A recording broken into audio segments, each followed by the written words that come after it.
কালকে আমরা ৭৮তম স্বাধীনতা দিবস পালন করব। আর এদিকে একটা মেয়ে তার নিজের কাজের জায়গায় সেফ নেই। প্রশ্ন হলো, আমরা কিসের স্বাধীনতা পালন করছি?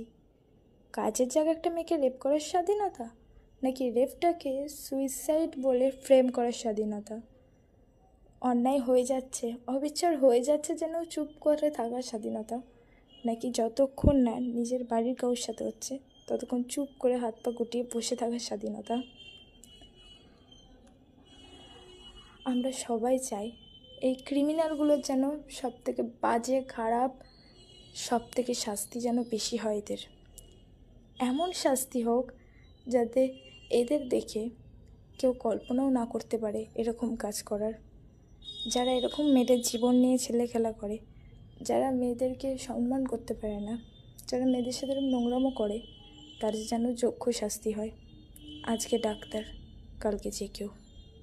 তাই সবাই ভগবানকে প্রে করো যেন এদের যোগ্য শাস্তি হয়।